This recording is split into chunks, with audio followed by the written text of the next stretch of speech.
I'm E.K. Wolf, and I'd like to share a bit about the book I've written called After Incest: Transcending Devastation and Embracing Vibrant Aliveness. My book is a mixture of my personal experiences, poetry I wrote as a means of self-expression, techniques I use to help myself and others heal, as well as personal and professional insights.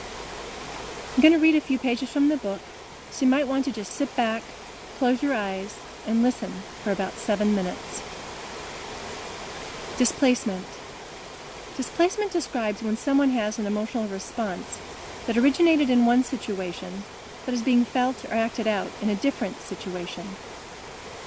One clue that displacement is occurring is that the emotional response appears to be far larger than the situation calls for when looked at rationally or logically.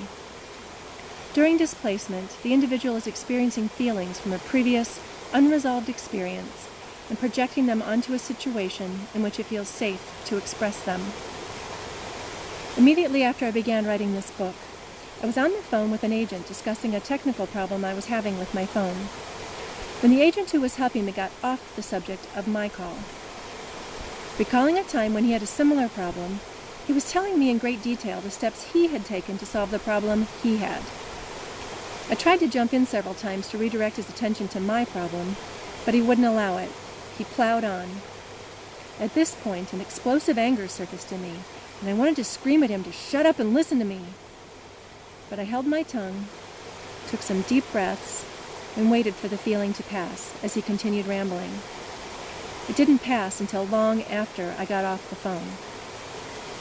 The intensity of my anger in response to a relatively minor annoyance is an excellent example of emotions with a charge.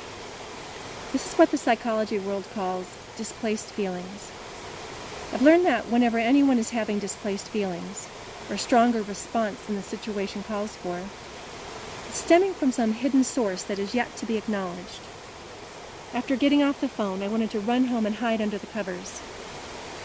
What the heck is going on with me? I wondered. The answer to my question was revealed to me that night in a dream. Really a nightmare, full of symbolism that will become evident later as you hear about how my family responded to my father sexually abusing me. In my dream, I was an adult, and my 2 kids, who were also in the dream, were very young. We had just been in a car accident. I had rear-ended my mom's van, and my car was pointing straight up towards the sky. My mom and dad were standing in the street looking at my wrecked car. My mom hooked a single, powerful finger under the front fender and with superhuman strength put the car back on its wheels, all of which were shredded. The next thing I knew, my daughter and I were in the furthest back seat of my mom's van, but I somehow knew that my son was still in the wrecked car, and my dad was out there with him. I was trying desperately to get my mom to help me and to tell me what had just happened. I was frantic and panicking, and I also wanted her to tell me what was going to happen next. But instead of answering me, she continued driving and kept talking about things that didn't matter. My older brother appeared in the van's front passenger seat, and he began admonishing me for mistreating our mom, and then he stormed out of the van. I tried to settle down and speak more calmly, but I quickly became hysterical again.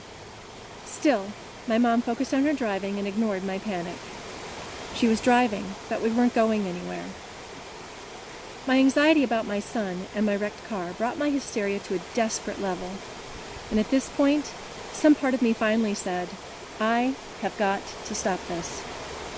I woke myself up to find my heart beating wildly. The process of beginning to write this book triggered within me some unhealed injury, or perhaps I bumped into one of my old scars. This was the true source of my reaction to not being listened to by the phone technician. My anger stemmed from desperately wanting my mom to listen to me and to help me after I'd been abused. Yet she ignored me and my needs, and she went about focusing on herself.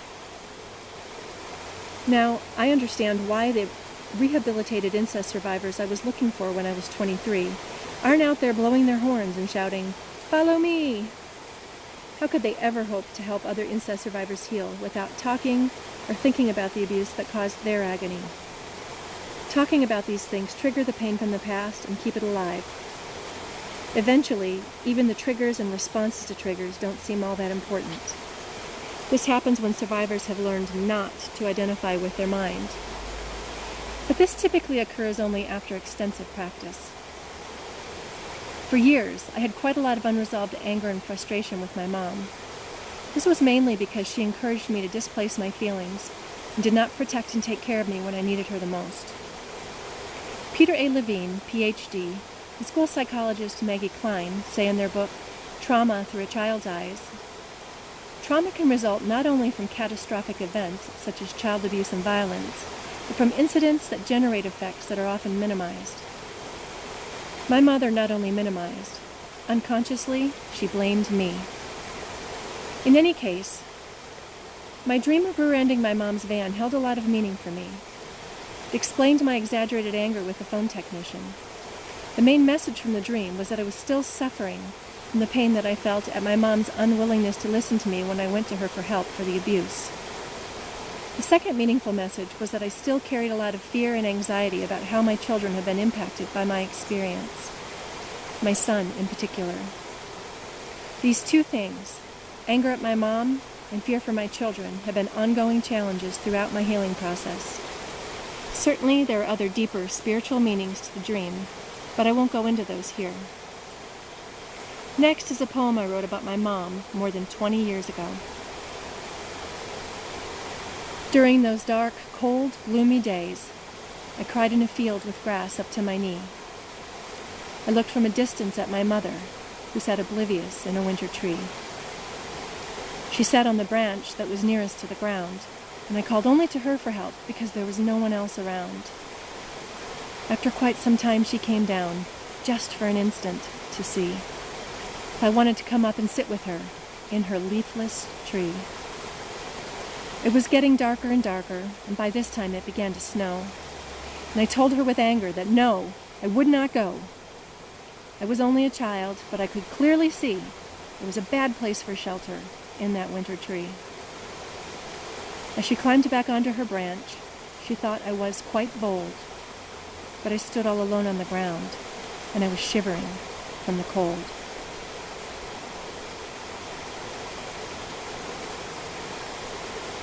If you'd like to buy the book, or just visit my blog, please click the link below and it'll take you straight to my website.